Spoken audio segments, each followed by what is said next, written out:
What is up, ladies and gentlemen? Welcome back to the channel. Today we're going to be talking about Black Ops Cold War.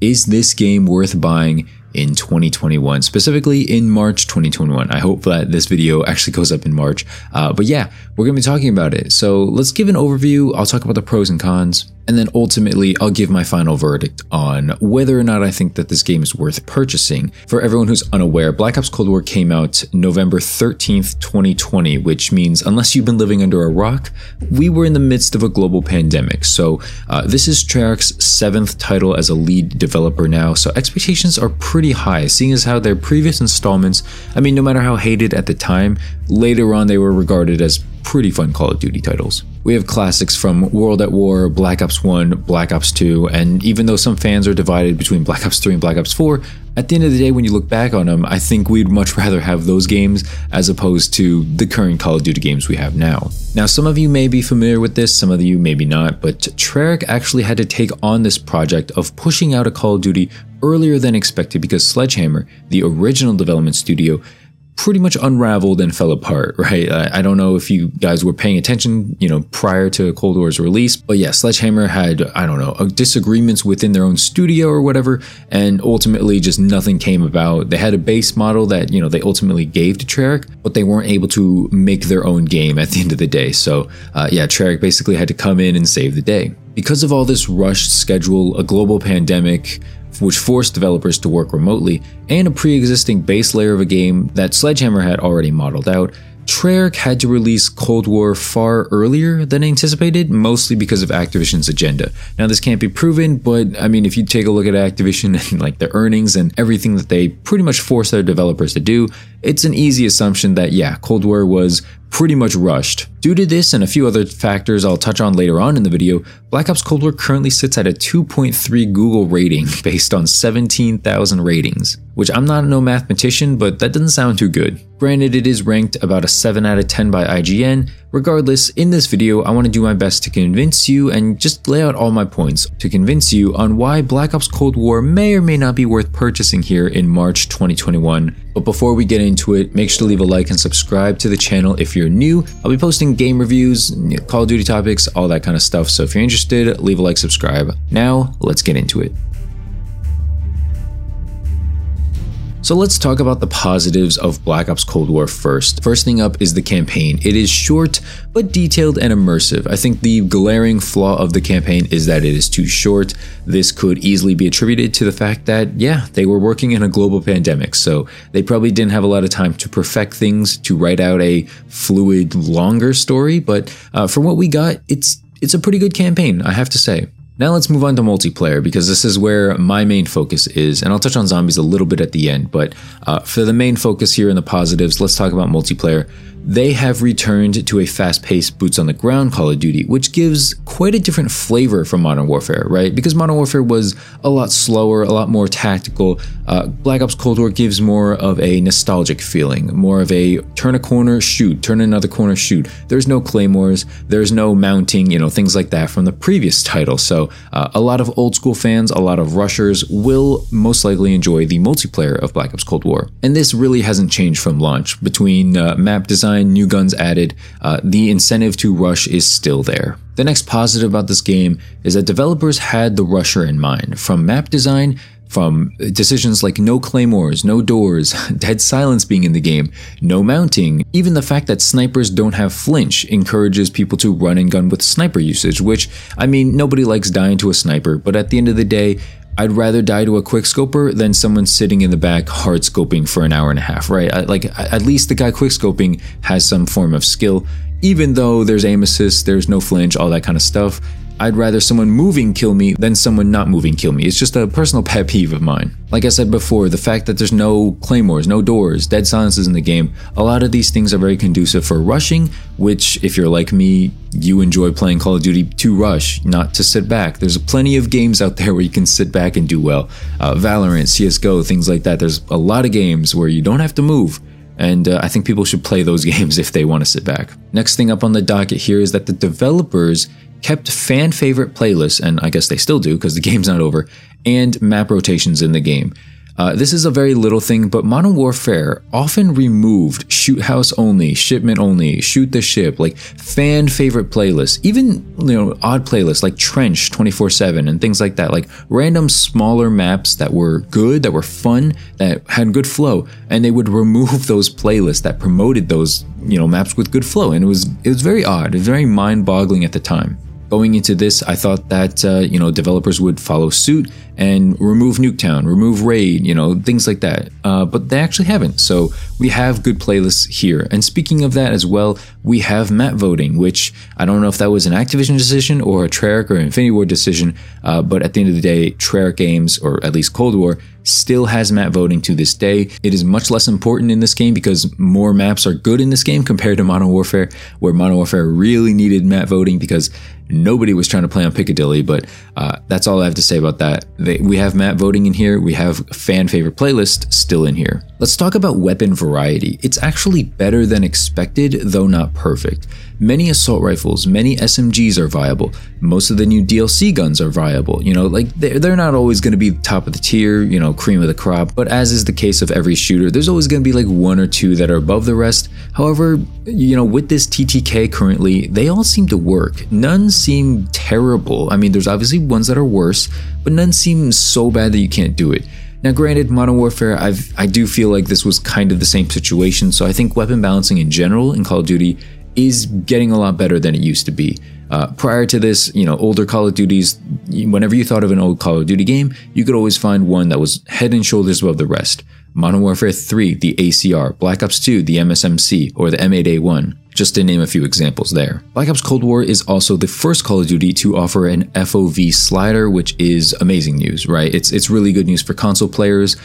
PC players, not so much. We've had this for years, so nothing new there, but it is good to show some console people some love. I'll briefly touch about League play. I'm not huge into League play, but it seems to be fun from what I've played, and despite a slight hiccup in the beginning where they weren't sure what should be added or what should not be added in League play, it seems overall fun. A few of my friends play it often and they think it's rewarding, so I guess that's good. Like I said, I don't personally play League play all that much, but it makes sense to me from what I've played. I'm not a huge competitive Call of Duty player, but like I said, it makes sense. I touched on this a little briefly before, but like I said, they have creative, fun playlists. For instance, right now they have the Rapid Fire Mosh Pit. They have introduced Face Off on some smaller new maps. There's random mixes of maps like Express and Nuketown or Crossroads and Armada. Random mixes that way you don't get too sick of, and they cycle these out fairly often, as opposed to if you really wanted to play on like Cartel or something like that, it wouldn't be too hard to find because, every now and then, every couple of months, they would be able to introduce some random mix of fun maps. And the last section here in the pros, and I don't play it as much anymore, but Zombies is finally fun and finally rewarding in a Call of Duty because of the camo grind and because of the cross-functional weapon XP level up, right? Previously, I never really dabbled into Zombies, mainly because you couldn't get a camo, you couldn't get much of anything except for like an enjoyable time, I guess. And, there wasn't really an incentive for me personally. I'm a camo grinder, I'm a level grinder, and back then Zombies didn't really do it for me. However, now it does. And going along with that, Outbreak Mode is a pretty cool concept. I did make a video on it. I wasn't a huge fan of it because I'm just not huge into Zombies. But reading through some comments and talking through some of my friends who, actually do play Zombies, people like Outbreak. People like Zombies in this game. A lot of people stay playing this game purely because of Zombies. There are some flaws with Zombies, and there's obviously flaws with multiplayer, and I'll get into that right now. Let's talk about the cons of Black Ops Cold War so far. So when Black Ops Cold War launched, it was buggy, it was glitchy, you couldn't join on friends, visibility was bad, and now that we're in March, it's kind of the same. I mean, it's a little better. I think that was a little harsh, but visibility, I would say, is slightly better. However, the game is still very buggy, very glitchy. Joining on friends is not as much of a mess as it used to be, but it is still annoying. I think that's going to be the case for every single Call of Duty going forward. I don't know if it's because of crossplay or whatever, but for some reason, just joining on people, such a simple task in the old days, is now a chore in Call of Duty. Cold War still suffers from lag. It still suffers from being poorly optimized on PC. The graphics are very, very much a step down from Modern Warfare. I don't know why. It looks worse than Black Ops 4, in my opinion. I said it, okay? The graphics are nothing to be desired. The movement feels different. It's not necessarily worse than Modern Warfare or even Black Ops 4, but it feels different. Sometimes you feel light, sometimes you feel heavy. Personally, I'm not a fan of the movement, but I can see people enjoying it more than other games, so I'm not going to say that's a con, but it is different. Black Ops Cold War also removed the drop shot and the dolphin dive, and they made visibility and attachment. So let's talk about the first part here. Drop shotting and dolphin dive, in my opinion, they add some kind of skill to Call of Duty, and they didn't completely remove the drop shot. They just made it an attachment, and that's why I tacked on the second part here, the made visibility and attachment. In my opinion, these two things don't need to be attachments. They don't need to be something you have to equip in order to get. These things should be readily available to everyone. You should be able to see people far away without putting on a flashlight. You should be able to drop shot without using a certain grip. Like, these are just things that, in my opinion, they slow down / make things unnecessary in the game. You don't need these as weapon attachments. Of course, this is all subjective. This is all my opinion.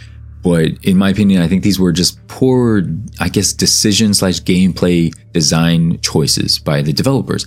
I don't think you need them. I don't think many people think you need them. So I would prefer if they were just removed, but it is what it is. One of the biggest cons, and I think everybody's going to enjoy this or agree with this, there is a severe lack of content. Still to this day, it only feels like there's 2 new maps in this game, the Pines and Apocalypse. Now, we did get Raid, Express, and Nuketown, but those are all remakes and they don't feel unique. Pines and Apocalypse, that's 2 maps now that we're, 5-6 months into the game. Like I said, it launched November 13th, 2020. At the time of making this video, we are on March 9th, 2021. That's 2 maps in 5 months. That is not a lot of content. You could say the remasters are quote-unquote content, but it doesn't feel like it. It really doesn't. Seeing as how we've played these, not recently, but we've played the hell out of Black Ops 2. At least I have. We've had a few guns here and there. I'm okay with the gun additions. I mean, obviously I wish there'd be more, but I'm okay with it. It doesn't feel like a huge lacking. As far as maps go, they're very, very lacking in this department. Next up, I want to talk about the score streak system. It is not good. After playing other Call of Duties and returning to Black Ops Cold War, it doesn't feel good to have to wait to be able to earn score streaks again. That's just me. I don't want to spawn in and be like, oh, I can't do anything to better my life or better my team for the next 60 seconds. It doesn't feel good mentally. Going along with that, it doesn't feel rewarding to die and, get a kill and be like, oh, hey, I got a cruise missile now. It doesn't feel like I earned it, even though I kind of technically did. Another negative thing about the streak system is that there's this random, surge of streaks about 3/4 into the game, each game cycle, where people will just drop artillery after cruise missile, after chopper, and just all of the previous flow of, holding stuff down is just gone, and then everything just gets reset 3/4 in, because all the normal people now have their streaks, because, even though they might have died 15 times, maybe they're going 30 and 15, boom, now they have 3 streaks at hand. To me, it kind of just ruins the pacing, it ruins the flow of the game, and it was kind of unnecessary. I'm not a big fan of it. Personally, I think score streaks should go back the way they usually were from Black Ops 4 and maybe Black Ops 3 too. Next up here is the gunsmith customization. It's not terrible, but it's also not a step up from Modern Warfare. I know I'm comparing to Modern Warfare a lot, but what do you want me to do, right? It's the previous Call of Duty game, and it's a well-designed game in terms of just, content-wise, so I have to compare it to that. So yeah, the gunsmith isn't bad, but it's not a step up. I do like the perk attachments, the greeds and stuff like that, the different, I don't know what you call it, things like Lawbreaker and stuff like that. I like the choices there, perk greed, Lawbreaker, things like that. Another huge drawback about Cold War is that it feels like you have to play this game in order to also play Warzone. So it is actually a minus for Warzone only players. So if you're only a Warzone player, you might feel like you need to buy this game to play it. And not only, buy this game, but actually play the game. You actually have to level up your guns and things like that. And like I said, leveling up stuff in this game is very, very slow, even on double XP weekends. And because of that, the camo challenge is very frustrating because you need to level up your guns before you can start unlocking certain camos, which just slows things down. I don't know who decided that. That was a terrible, poor decision. I get that it kept people playing longer than otherwise, which is probably their intended purpose ultimately, but as a player, it feels terrible to get a double kill and be at level 1 and see that your double kill challenges are at level 30 and feel like you're doing nothing to unlock those camos. Going forward, Call of Duty, Treyarch, anybody who's listening, if you have a say in this, change it back so that you don't need to be a certain level with your weapon to unlock certain camos. It's just a terrible design decision, and it makes people feel like they're wasting their time. Why would you want people playing their game feeling like they're wasting their time, right? Speaking about developers, they seem to be a bit quiet about upcoming updates and events and things like that. I don't know, maybe they're loud on Reddit or somewhere where I'm not paying attention, but as just looking at their tweets, their Twitters, it seems pretty quiet. I don't know what that's about, but I'm not a huge fan of that. I think that, if you're a developer, you should be hyping your game up. You should be, hyping people up. Oh, hey, we got this map coming soon. Can you guess what it is? Things like that, Instead of just radio silence, I'm not a huge fan of that. And lastly, Black Ops Cold War, in my opinion, is missing a replay factor. There definitely needs to be something to keep people coming back. For me, it was the camo grind and the level grind to a certain degree, but mostly the camo grind, right? However, that's not going to last forever. Even though the launchers suck and, other weapons are just not as good as others, you're eventually going to get it done. And once you get it done, what do you really have to play? Like, I know there's league play, I know there's zombies, but like, if you're just a multiplayer focused guy, there's really not a whole lot else. And since there's a huge lack of like weaponry and maps, you will get bored of this game pretty fast, unfortunately. So I think they need to do something to spice it up. Maybe some kind of 20 kill incentive or 30 kill nuke or something like that that actually does something in the game. Something like that would be pretty cool, pretty nice, and in my opinion, pretty necessary. We're pretty much rounding out the video here, so let's give my final thoughts. Black Ops Cold War feels like a $60 nostalgia trip. It really doesn't offer much of new of anything, if anything, so I'd only recommend buying Cold War if you plan on playing Zombies or Warzone a lot. To me, even though we're 5-6 months in, the multiplayer as of now is still very much lacking in content. I mean, to be honest, the Zombies is too, but at least we have 2 maps now, and at least we have the Outbreak mode. I don't know if that's going to go away by the time this video goes up, but with the huge lack of content in multiplayer, I really can't put my stamp of approval and say, hey, please buy this. I was wrong before. I made videos in the past where I thought by February of 2021 that this game was going to be playable. This game was going to be very fun. And while it is better, it's still not worth $60. If you're buying this game for the campaign alone, it is nowhere near $60, so I wouldn't recommend that. If you're buying this game on a discount, say $40 or less, I'm talking about American, like US dollars, and you play all 3, you play campaign, zombies, Warzone, and multiplayer, I would say that's okay. At $40, I would give my stamp of approval for purchasing Black Ops Cold War, but I would not at $60. So that's my thoughts on it. I'm not a huge fan of it anymore. I enjoyed it in the beginning because I liked the camo grind, I liked the ability to move around, but now that all that's over with and, there's not much incentive anymore, there's not a lot of incentive for me to keep playing the game. I really haven't been playing the game very much anymore. I think when next year comes around and, all the seasons have trickled by and all the content is slowly added in, between extra maps, extra weapons, maybe some skins and things like that, I think the game will be way more playable, way more fun, and I'm looking forward to it. But as of now, in March 2021, Black Ops Cold War is not worth full price $60. It is maybe worth $60. If you can get it down to $30 or less, I would say yes, definitely pull trigger at $30. That is going to do it for this video. It was a long one. I hope you enjoyed it. I try to give as honest of an opinion as I could. I do play, zombies and multiplayer pretty often, Warzone as well, so I mean, I'm not like, I don't live on this game, but I did play this game. I have Dark Matter Ultra, Dark Matter Ether, so I have some credibility here. So hopefully you can, take my word as, not gospel, but take my word as, oh, he actually knows what he's talking about. Anyway, with all that being said, let me know your thoughts on it. Did you enjoy the video? Do you disagree with anything? Do you agree with anything? Did I mention anything that you find troubling or that you just super disagree with? Let me know that in the comment section down below. And with all that being said, hopefully you enjoyed the video. Thanks so much for watching. I'll see you in the next one. Have a great day, guys. Peace out.